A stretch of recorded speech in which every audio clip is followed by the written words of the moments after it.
নমস্কার, সঞ্চিতাস কুকিং স্টাইলে সকলকে স্বাগত জানিয়ে শুরু করছি একটা নতুন ভিডিও। পটল চিংড়ির আসল স্বাদ যদি পেতে চান তাহলে এই ভিডিওটা আপনার জন্য। রান্নাটা শুরু করার আগে ভিডিওটা প্রথম থেকে শেষ পর্যন্ত দেখার অনুরোধ রইল। গরমের দিনে আমরা মাঝে মধ্যেই পটল চিংড়ি রান্না করে থাকি বাড়িতে, তবে একঘেয়ে এই রেসিপিটার থেকে বেরিয়ে কিভাবে অনুষ্ঠান বাড়ির মতন বাড়িতেই পটল চিংড়ি বানিয়ে নিতে পারবেন সেই রেসিপিটা আজকে আপনাদের সাথে শেয়ার করছি। প্রথমেই চিংড়ি মাছটা বেছে নেব। চিংড়ি মাছের লেজের দিকটা আর মাথার দিকটা ধরে আলতো করে চাপ দিলেই কিন্তু খোসাটা বেরিয়ে আসবে, তারপর মাছের দিকটা ছাড়িয়ে নিতে হবে।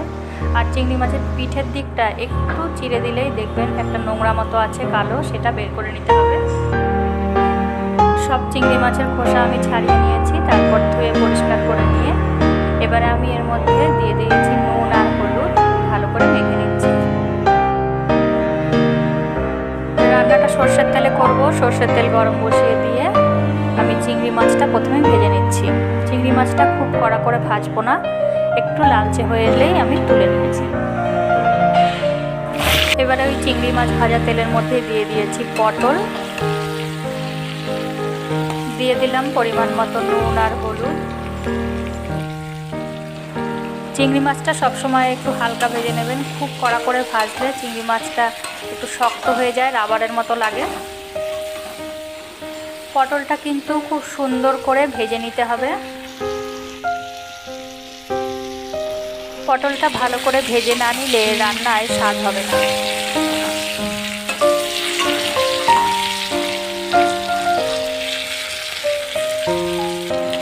দেখুন পটলটা আমি খুব সুন্দর করে ভেজে নিয়েছি, এবারে তুলে নেব। পটল আর চিংড়ি দুটোই ভাজা হয়ে গেছে। এবারে আমি ওই তেলের মধ্যে আরও সামান্য কিছুটা তেল দিয়ে দিয়েছি জিরে আর তেজপাতা। তারপরে দিয়ে দিচ্ছি টুকরো করে কেটে রাখা আলু, দিয়ে দিলাম নুন আর হলুদ। এবারে ভালো করে ভেজে নেব। আলুটা ভাজা হতে হতে এদিকে একটা মশলা করে নেব। দিয়ে দিয়েছি শুকনো লঙ্কা, কাঁচা লঙ্কা, হাফ ইঞ্চি মতন আদা, একটা টমেটো, আর দিয়ে দিয়েছি 8-10 কোয়া রসুন আর একটা বড় সাইজের পেঁয়াজ।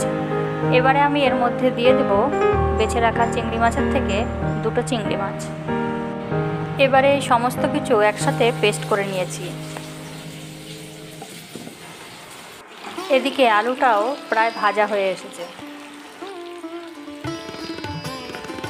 একটু আগে যে মশলাটা আমরা পেস্ট করলাম সেটা এর মধ্যে আমি দিয়ে দিচ্ছি। মিক্সারের বাটিটা ধুয়ে আরও একটু জল দিয়ে দিলাম। এবারে নেড়ে দিচ্ছি। এবারে এর মধ্যে দিয়ে দিলাম একে একে নুন, হলুদ, আর দিয়ে দিলাম 1 চামচ জিরের গুঁড়ো আর 1 চামচ ধনের গুঁড়ো, আর দিয়ে দিয়েছি কাশ্মীরি লঙ্কার গুঁড়ো 1 চামচ। কাশ্মীরি লঙ্কার গুঁড়োটা দেওয়াতে রঙটা খুব সুন্দর আসবে। এবারে গ্যাসটা কমিয়ে দিয়ে আমরা নেড়েচেড়ে মশলাটা কষিয়ে নেব।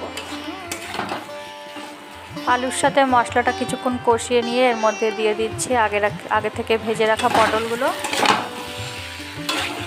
এবারে পটলের সাথেও মশলাটা আরও কিছুক্ষণ কষিয়ে নেব।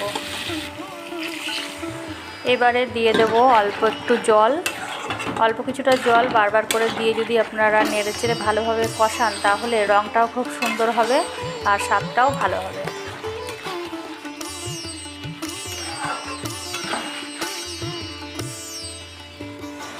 মশলা থেকে খুব সুন্দর তেল ছেড়ে গেছে, মশলাটা খুব ভালোভাবে কষে গেছে, মশলার কাঁচা গন্ধটাও চলে গেছে। এবারে আমরা এর মধ্যে দিয়ে দেব পরিমাণ মতো জল। এর গ্রেভিটা কিন্তু একদম পাতলা হবে না, একটু মাখো মাখো হবে। পটলটা তো আমরা আগে থেকেই ভেজে নিয়েছি, তো সেদ্ধ হতে বেশি সময় লাগবে না, আর আলুটাও কষাতে কষাতে অনেকটাই সেদ্ধ হয়ে গেছে, তো সেই বুঝেই জলটা দেবেন। এবারে গ্যাসটা বাড়িয়ে নিয়ে আমি ভালো করে ফুটিয়ে নেব। তারপরে গ্যাসটা আমি একটু কমিয়ে দিয়ে ঢাকা দিয়ে দিয়েছিলাম। আমাদের গ্রেভিটা কিন্তু অনেকটাই রেডি হয়ে গেছে আর সব সবজিও সেদ্ধ হয়ে গেছে। এবারে দিয়ে দিলাম আগে থেকে ভেজে রাখা চিংড়ি মাছটা। রান্নাটা হয়ে এসেছে। এ পর্যায়ে আপনারা চাইলে একটু গরম মশলার গুঁড়ো ব্যবহার করতে পারেন। রান্নাটা হয়ে যাওয়ার পর গ্যাসটা বন্ধ করে দিয়ে কিছুক্ষণ স্ট্যান্ডিং টাইম দিলেই কিন্তু গ্রেভিটা একদম রেডি হয়ে যাবে। দুপুরবেলা ভাতের সাথে এইরকম একটা রেসিপি হলেই কিন্তু আর কিচ্ছু লাগবে না। ভিডিওটা কেমন লাগলো বন্ধুরা কমেন্টে অবশ্যই জানাও, আর চ্যানেলটা সাবস্ক্রাইব করো আর লাইক করতে একদম ভুলো না। চলো তাহলে দেখা হবে আবার নতুন কোনো ভিডিওতে।